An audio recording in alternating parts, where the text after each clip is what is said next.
that represent students of Gatlinburg-Pittman. Ms. Garcia, Ms. Detheridge, and Ms. Williams went above and beyond to prepare the items as we want to celebrate all cultures of our area. It is our hope that you will celebrate with us as we share the Christmas joy with everyone. You've already heard the program opener by our jazz band, directed by Miss Mariah Waller. And now we will continue with the rest of the program, so please enjoy our Fine Arts Department display as well, as they share the sounds of the season with you tonight. Thank you.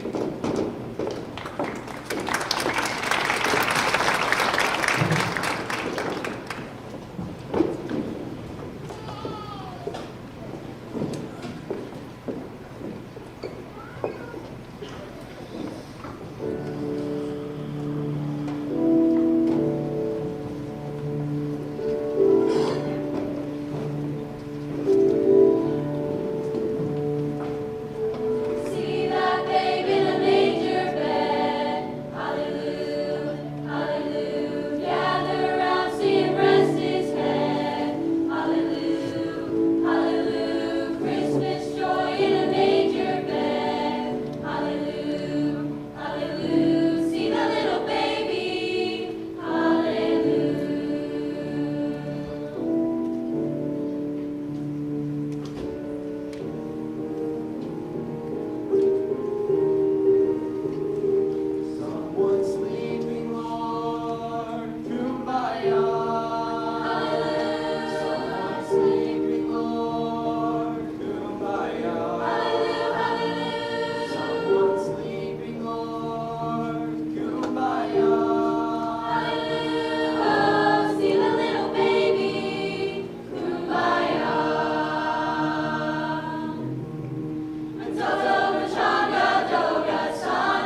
For us here at GP, there is one country that's more important than any other country, and that's Scotland.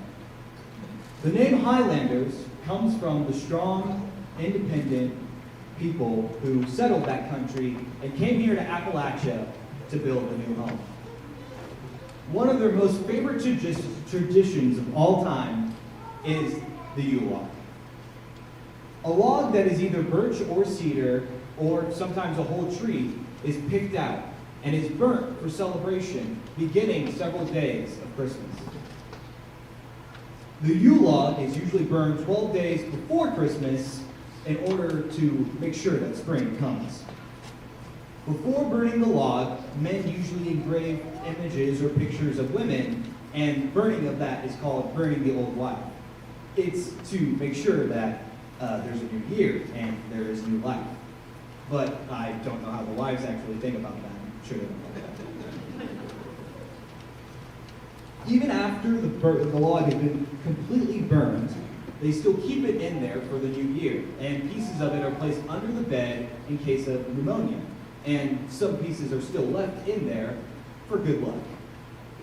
But the ashes that are left over, well, there's a legend about those ashes. They are claimed to be the devil's breakfast. Our story begins with a little boy named Colm. Colm was not a good little boy. He didn't do his chores, he backtalked his parents, and he giggled during church. Well, stuff like that comes back onto someone, and it did.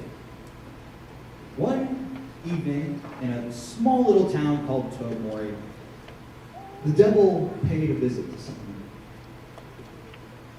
Our story begins on a late mid-December night. And Colm woke up from his bed, and he went to the kitchen. And there in the kitchen, he ate plum cake, which his mother strictly told him not to. But, of course, he didn't listen. While he was gobbling down that plum cake, he heard a noise from outside, something that sounded like hooves. And that's what they were, hooves. He looked out the window, and he saw the devil himself leaping from rooftop to rooftop. Well, Colm knew exactly why the devil was there. He knew he was there for him. Colm quickly closed the shutters, and he quickly closed the shutters and made a quick decision that he would give the devil some of his cake. With a loud, big bang on the shutter, the devil looked up and he smelled around like a bloodhound. And he went down the chimney, and he landed squarely on the fireplace, on that Yule log. And flames spurted up, and ash went everywhere. And the devil glared specifically at Colm, right into his eyes. And Colm stared back, terrified of the red, hoofed-horned, sharp-toothed devil. But he still held out that cake that was now covered in soot.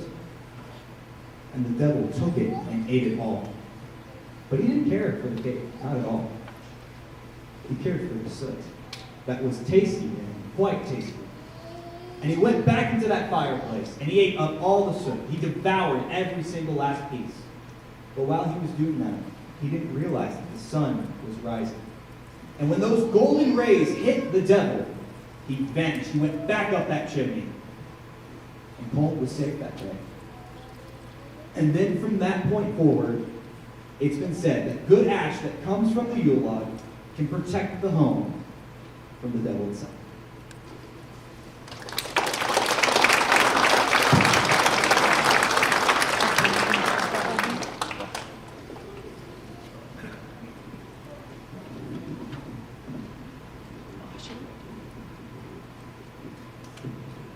How you guys doing? Doing good? Enjoying the night?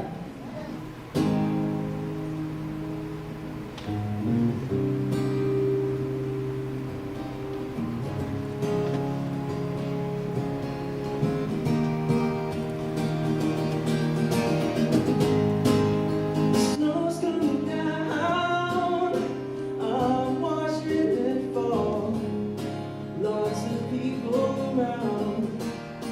Baby, please come home.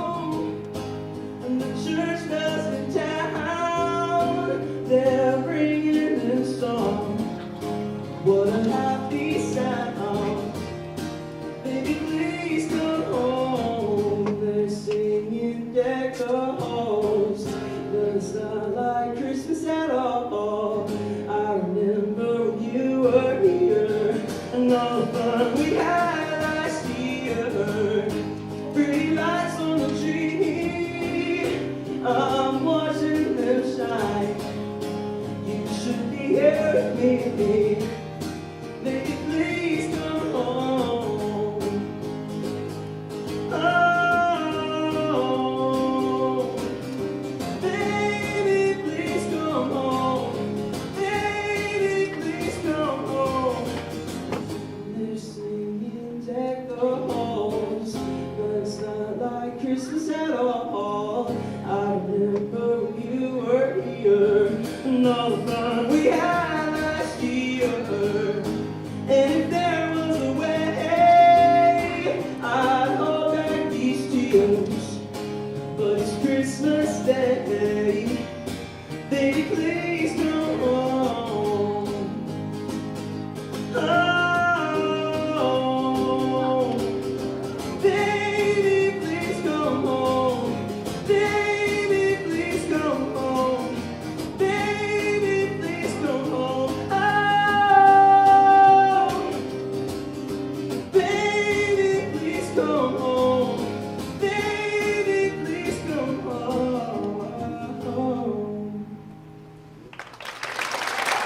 Thank you.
शौक नजर के जो पेच लड़ाने जाएगी राय बरेली में तू बीच बाजारी जब हुस्न दिखाने जाएगी होश उड़ाने वाली शौक नजर के जो पेच लड़ाने जाएगी कितना से बच के ना तेज हवा से बच के रहना गिर जाए तो फिर ना कहना झुमका गिराए What, Chunga?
The country that gave us lamb intestines for lunch is bound to have some weird Christmas traditions.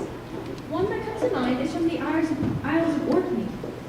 The businesses will board up their windows and doors, and on Christmas Day, the men from Ooptoon and the women from Doomtoon will all meet up in the center of town and get on opposite sides of the street. In between them is a heavy ball with a cord to center. They will kick this ball around all day. To win this game they play, they have to kick it to the north side wall or the south side bay. Are there any rules? Of course not. It was a mix between soccer and war. Now, if this isn't Christmassy for you, just wait until you find out how this tradition was made. Centuries ago, Orkney was an untamed place. Small villages were liable to be attacked by other villages' chieftains. One in particular was so vicious. His name was Tusker. They called him this because he had such a big tooth, it stuck out of his mouth. He had a huge red beard and rippling muscles.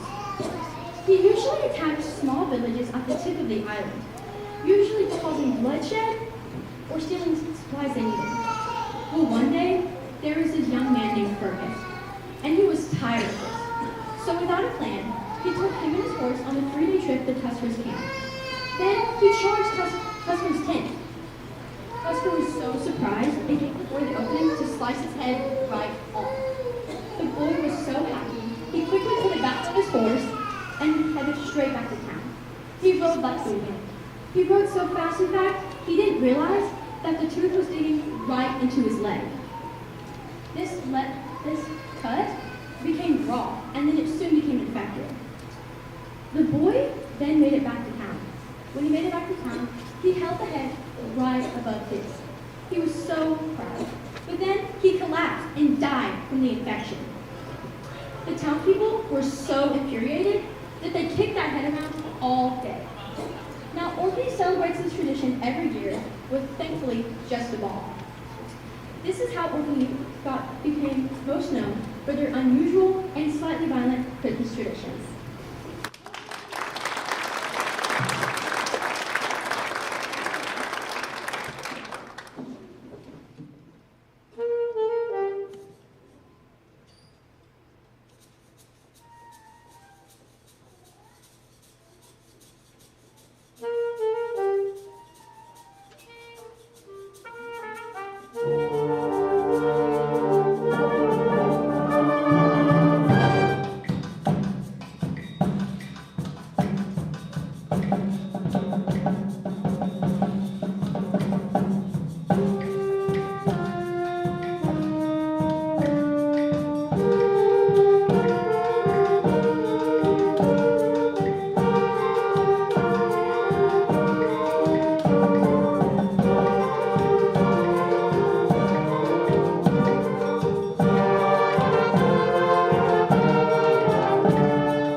program, we will have a short intermission. But before we do, if you have not already, please walk through the front hallway to see all of the artwork so beautifully displayed by the GPHS Art Department, directed by Miss Alice Fisher.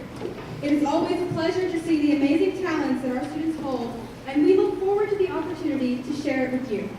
Also, please take a moment to grab some more snacks, and if needed, there is a restroom available in the hallway near the water fountain.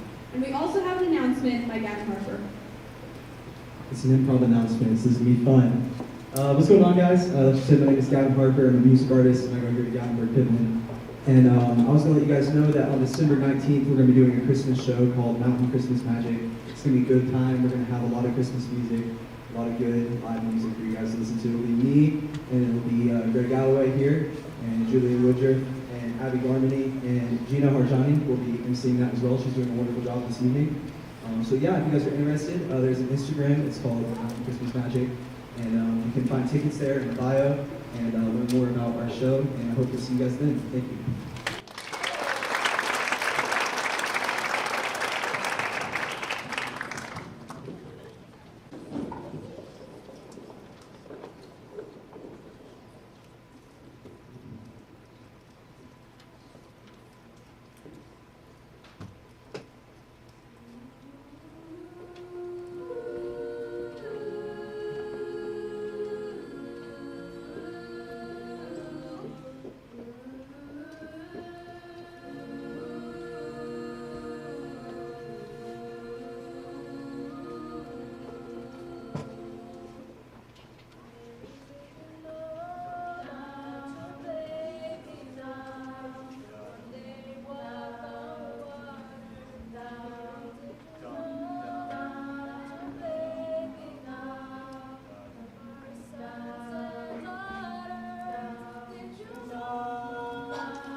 1500s in the town of Castle Douglas.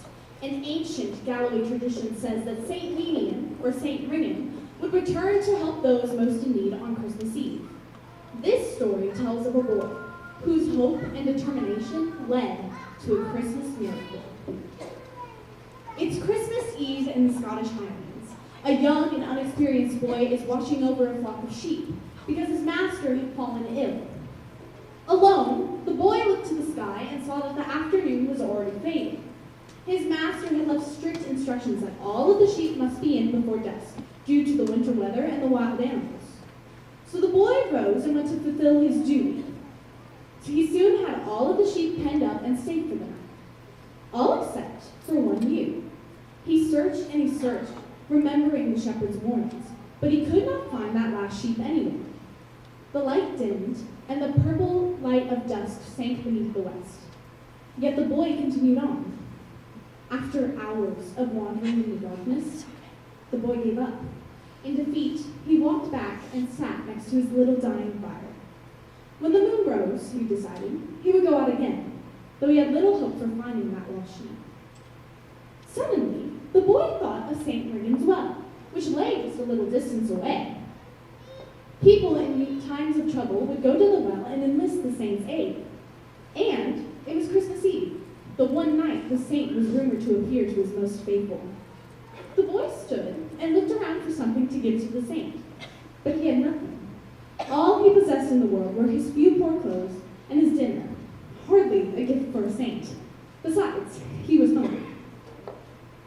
Still, the boy needed to find that lost sheep, and he needed help. The boy walked in the darkness to the well, setting his dinner on the rough stone edge. Then he kneeled and begged St. Ringan to help him find that lost sheep. When he stood, nothing happened. Then the boy took one last look at his supper longingly, turned and began to walk away, when suddenly the boy heard a noise. He turned and saw a thin, ragged beggar man sitting on the edge of the well eating the dinner. The boy began to protest. He had left his supper there for a saint, not this old man. But then the boy thought, since the saint never showed up anyway, the poor hungry man could have it. The beggar waved the spoon at the boy. "It's a grand night, laddie," he said. "I wish it was," said the boy, "but I've lost one of my master's ewes. It will be killed or will stray so far that I will never find it." "Don't you worry," said the beggar. "He's not far. You'll find it in a ditch, caught in a bramble bush just beneath those trees over there." "No," said the boy, shaking his head. "I won't. I've been along that ditch a dozen times, and she's not there." "Well, that's where you'll find her." The boy sighed, but followed the beggar man to the ditch, and to his astonishment, there in the brambles was the ewe. Once the boy and the man had pulled the sheep from the brambles, the boy turned to the beggar in thanks. "Will you not stay here for the night?" said the boy. "It's cold. I don't have any more dinner, but you're welcome to the fire." "Thank you, laddie," said the beggar. "It's a kind offer, but I'm afraid I must be on my way or I'll be late." "Late?" said the boy. "But where could you possibly be going at this time of night? Why, it's nearly midnight." "Where?" "Why, to Bethlehem, of course. Where else would I be on Christmas night?" The boy had looked away to attend the fire, but when he looked up, the beggar man was no longer there. He had gone. There were no footprint marks in the damp grass, but the dying embers of the fire seemed to shine extra brightly in the cold Christmas night.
program, let us please take a moment to express our gratitude for the hard work each director and student has put into making tonight a success.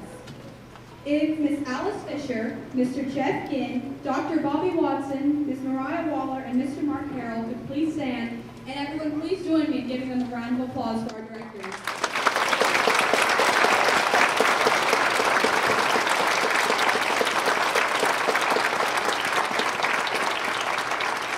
We would also like to thank our tech crew, who always does an excellent job. Up there we have lights for Captain Banks. Running the music is Amberlynn Greer, and operating the spotlight is Natalie Alderman. If you could please give them and the rest of the students a round of applause.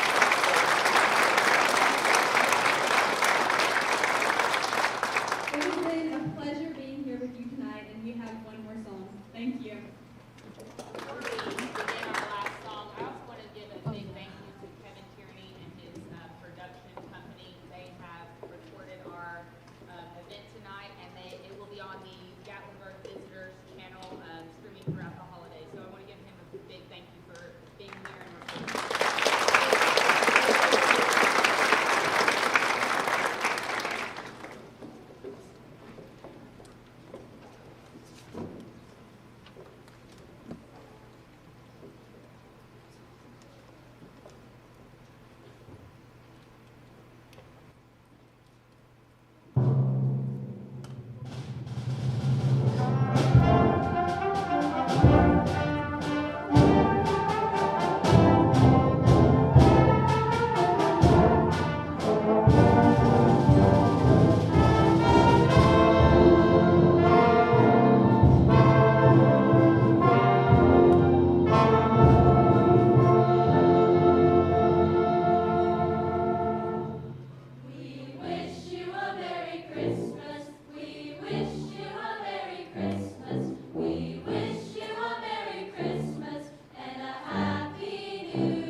Thank you guys so much for coming. It's always a joy when we get to showcase all of our fine arts here at the school.